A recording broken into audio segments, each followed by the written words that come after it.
looking at Covelo at the library, and in Point Arena, the Sheriff's Office and DOT for a T1 build-out. We'll be working with and inviting several people to the table to discuss the partnerships and the future of the microwave system and how we can expand this system for the best use possible, as well as creating some protocol for use of the microwave system, because you have a lot of folks out there chomping at the bit to get this done, and I'd like to do everything right now, but I tend to be overambitious on things, so we need to make sure that we do things in an appropriate fashion so as not to disturb the emergency response. As far as partners in the project, this is just sort of my thing. I really want to thank the 5 of you, because without your support on this project, it would not have been accomplished, and I truly believe that. For years, this has been your #1 priority on your legislative platform, and what a great thing that you've done here.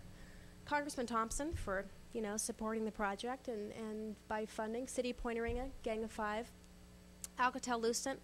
They've been a really fantastic partner with Fisher Wireless, our 2 independent contractors. They have really pushed very hard to get this aggressive timeline and get this system up. PG&E, what everybody says about PG&E, I don't believe it, because they have been fantastic. They have pushed and pushed and pushed. They've moved around crews. Of course, I probably nagged every single person on this list about once a week for about a year, so they're probably really glad that this is done. CDF and BLM for the use of their sites and dealing with them in contract negotiations. They really helped me along in doing that, and I appreciate that. Sonoma County has also been really great in partnering with them at Fish Rock and Oak Ridge site. And the property owners, they were very, very supportive, even though they were giving up large pieces of easements for their property, particularly going up to power at Sunel. And then last but never least, county staff. You had all of GSA, I mean from IS, Facilities and Fleet, Central Services, and Risk Management. Everybody was working on this project for the past year in my office to get this done. It took all of them to get this done. Sheriff's Office, Gary Hudson, Tim Marsh, and Tom Ullman. Gary has been my partner in crime on this, and he's really been very supportive and helped me out whenever I needed it, particularly on the technical aspects of how the sheriff needs to utilize this system. District Attorney for their support in the funding, planning and building, going through the permit process. They sat down, took the time, explained everything to me, both the Fort Bragg and Ukiah office, and they were fantastic. Auditor's office for issuing all these emergency checks to pay for these permits so we could get them done and accomplished, and the support, of course, of your CEO, Mr. Mitchell, and his staff. So with that, Mr. Chairman and members of the board, that concludes my presentation. Be happy to answer any questions you may have. From the board? Supervisor Delaware. Mr. Chairman, I don't have any questions, but I do want to thank Ms. McMenemy. She made a comment about her overly ambitious character, but it was that ambition that got this project done, and I know it was a team effort, but you were the leader of that team, and I know that just in our conversations over the months, if not years, so that this has been something you have sweated over, lost sleep over, and we wouldn't have gone live yesterday if it wasn't for everything you put into this. And I do want to thank you and of course all of your staff and all the other departments that helped make this work. But this was a huge undertaking, not only the funding and trying to make that happen, but the hard work was yours and your staff and others, and I cannot thank you enough for putting this project live as of yesterday. That's going to deliver huge benefits to this county in so many ways. Thank you, Kristen, for making that happen. My pleasure. Supervisor Kofetz. Well, on behalf of the people out there that have been concerned about this for so long, I just want to say this is quite amazing, really. It started 07 and finished in 08. I mean, I don't think I've ever seen any project here in all these years ever start 1 year and be finished the next. I'm exaggerating, of course, but really. something of this magnitude is truly astounding. I have one question, and that is with regard to the new microwave design, and that is that it shows that what gets down to Edge Point Arena and Fish Rock and Oak Ridge and so forth is connected by the solid line, and the key there. would you explain to me what changes at Sunel, or what's the that particular strand? How's that different from the majority of the connections between units?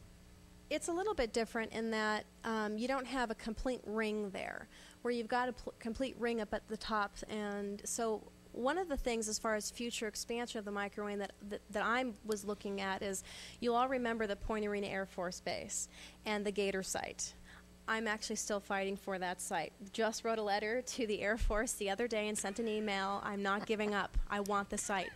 Because I believe that if you can have a tower there, you can actually possibly complete that loop from Point Arena Edge to the Gator site and then to Matheson, which would be absolutely ideal here. And so we're still fighting for that. But Gary, do you want to come up and kind of explain a little bit about? Sure. Mr. Chairman, members of the board, Gary Hudson, Sheriff's Office. The difference between the dashed lines and the solid lines, the dashed lines indicate that it's a single radio and it's configured in a loop. The solid lines depict connections where we have hot standby radios. So you have two radios running side by side in parallel, and if one fails, it automatically switches over to the other. So that's the difference in that design. And as Kristen pointed out, our future goals would be to complete the loop on the south coast too, because although the current configuration is going to work extremely well for public safety radio, it's not the ideal solution for data. And we've been working on this in one way, shape, or form for about the last 10 years, gathering together the latest state-of-the-art in technology, trying to forecast future needs, and looking at a system that will meet the most needs for the most people, the most agencies. So the long-term goal really should be to build out a ring on the south coast, and also to take a look at the Cold Springs site, currently occupied by CDF. It has some real benefits for improving radio coverage, especially in the Anderson Valley. We still have some dropped areas in Anderson Valley. As far as the radios that connect to this microwave, remember your microwave is your backbone. It's like the network cable running through the wall, but you still have to connect something to it to make it useful. So in the coming few weeks, we will be receiving new radio repeaters for the Sheriff's Office to hang on to this microwave. When people say, is the system complete, I like to say, happily no, because it offers so many opportunities for advancement. Your Department of Transportation and the local government channel don't currently work the same way as the Sheriff's repeater system. You have to manually select which mountaintop you want to use. This new system is going to make it much easier so that everyone is using a system similar to ours. It's a smart system. The system automatically detects which mountaintop gets the strongest signal and relays that back to the dispatch center. We're also working on refarming the local government channel, which is very much underutilized right now, for use as a separate Sheriff's Office frequency, and then bringing animal control onto that frequency. It'll make it safer for the animal control officers because they will be sharing the channel with law enforcement agencies. It'll make it better for us because we'll know where they're at. We could actually do resource tracking through our dispatch center at that point, and they'll get a better radio system out of it. It will take care of some of the signal collisions that we're getting between our coast deputies and our north deputies also. So a lot of really exciting things going on, and as Supervisor Delbar said, I've told Kristen this any number of times, she really deserves a commendation for the work that she and the GSA put into this. We started talking about the improvement of the microwave system probably back in 1998.